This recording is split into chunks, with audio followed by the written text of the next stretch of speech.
दिल्लीमध्ये तर पुन्हा डबल इंजिन सरकार विकास करेल असं पंतप्रधान सांगत होते आणि अण्णा हजारेंचा हवाला देत कुठेतरी केजरीवालांवर सुद्धा नाही, आज अण्णा हजारे साहेब आज बोलतायत, पण मध्ये आता बीडचं प्रकरण झालं, महाराष्ट्रात आपण पाहतो अनेक गोष्टी झाल्या, त्याच्यावर कुठेही प्रतिक्रिया आली नाही, हे दुर्दैवी आहे.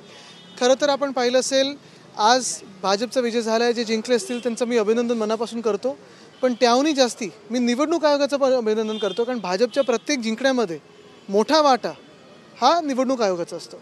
आपण पाहिलं असेल अनेक ठिकाणी, म्हणजे जसं कालच पत्रकार परिषद घेऊन मग राहुल गांधीजी असतील, सुप्रियाताई असतील किंवा आमचे संजय राऊत साहेब असतील, त्यांनी एक पत्रकार परिषद घेऊन महाराष्ट्रात निकालाच्या आधी जे काही किती मतदार वाढवलेत आणि त्या मतदार यादीत कसे घोळ केलेत भाजपाने असेल किंवा भाजपच्या निवडणूक आयोगाने असेल हे दाखवलं. तसंच दिल्लीमध्ये देखील अनेक मतदारसंघांमध्ये कशा याद्या कमी केल्या आहेत, कसे लोक अजून घुसवलेत हे देखील आपली पत्रकार परिषद घेऊन दाखवलं होतं.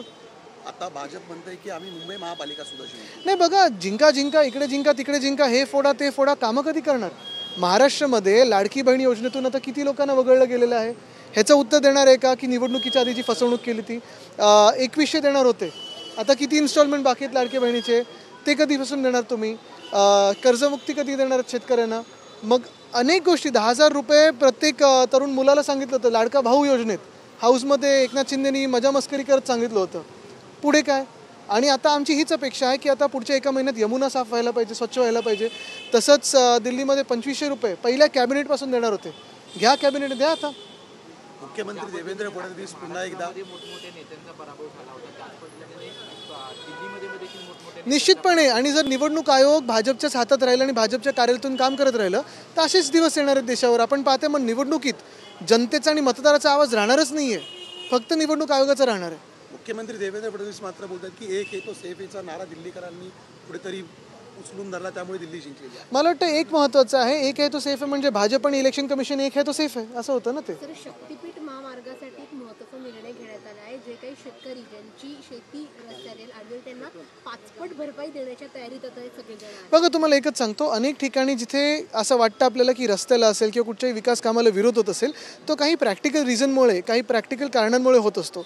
शेतकऱ्यांना बोलवून घ्या, त्यांच्याबरोबर बसा आणि चर्चा करा, मार्ग निघू शकतो. पण उगीच काहीतरी बुलडोझर चालवायचा म्हणून बुलडोझर चालवता हे योग्य नाही. देवेंद्र फडणवीसांनी अजून एक वक्तव्य केलेलं आहे की त्यांनी पुन्हा एकदा उद्धव ठाकरे यांनी कशा प्रकारे संख्याबळ पाहून गद्दारी केली असं एकंदरीत. मला वाटतं एक महत्त्वाचं आहे की गद्दारी भाजपनी 2014 जेव्हा आमच्यासोबत युती तोडली तेव्हा आम्ही हिंदू नव्हतो का?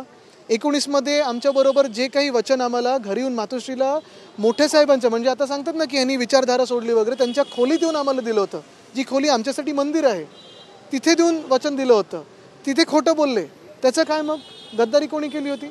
आणि मुख्य गोष्ट म्हणजे चला हे सगळं तर बाजूला ठेवा, महाराष्ट्राशी तुम्ही जी गद्दारी करताय, ज्या महिलांना लाडकी बहीण म्हणून ज्यांची मतं घेतली तुम्ही आणि नंतर सांगताय की आता तुम्हाला वगळलं जाणार आहे की तुमच्याकडे आता अमुक आहे तमुक आहे, ही गद्दारी कोणासोबत करताय? धनंजय मुंडे. आणि मला तुम्ही सांगा, ज्या देशमुख परिवाराला फडणवीस साहेब न्याय देत नाहीयेत ती गद्दारी नाही त्यांच्यासोबत, स्वतःचा कार्यकर्ता होता ना तो. यालाच धरून विचारतो की धनंजय मुंडे हेच खरे आकाचे आका आहेत असं करुणा मुंडे सुद्धा स्वतः सांगत आहे. मला वाटतं पूर्ण जगाला माहिती आहे की आका कोण आहे, पूर्ण जगाला माहिती आहे की जे काही तिथे प्रकरण घडत आहे आणि घडलेलं आहे त्याच्या मागे कोण आहे.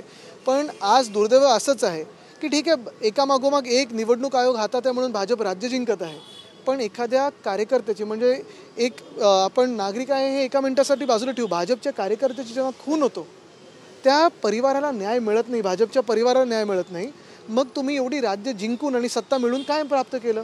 ओमर अब्दुल्लांचं ट्विट कशा प्रकारे पाहता? कारण मी नाही पाहिलं अजून. एकत्रित लढल्यामुळे पराभव झालेला आहे काँग्रेस आणि. बघा, मी आत्तापर्यंत पाहिलं नाही, पण एक स्पष्ट आहे की निवडणूक आयोग आणि भाजप एकत्र लढल्यामुळे पराभव झालेला आहे. फडणवीसांनी आज तुमचं नाव देखील घेतलेलं आहे की ज्यावेळेला अमित शहा आणि उद्धव ठाकरेंमध्ये बंद दारात चर्चा सुरू, आम्ही दोघं बाहेर बसलेलो, हो, आणि नंतर आम्हाला आत बोलवलं होतं दोघांना आणि सांगितलं होतं हाफ अँड हाफ, म्हणजे आता ते अर्ध सत्य तरी बोललेत.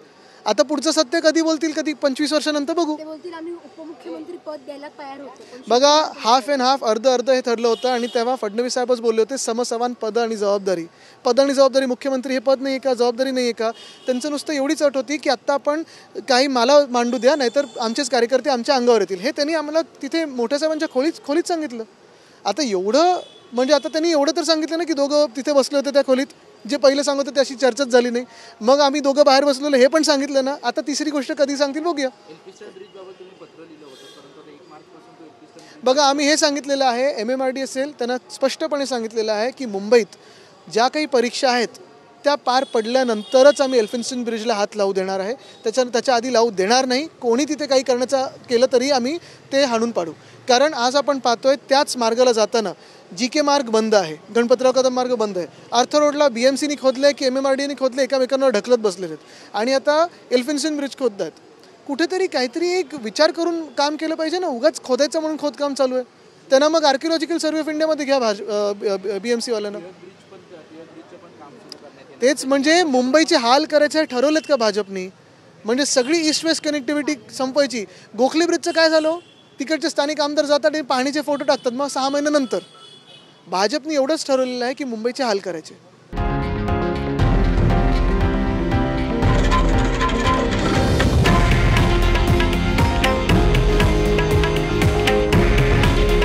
हे आहे देशातील नंबर 1 न्यूज नेटवर्क आणि आपण पाहत आहात TV9 मराठी. काळजी तुमची, हित महाराष्ट्राचं.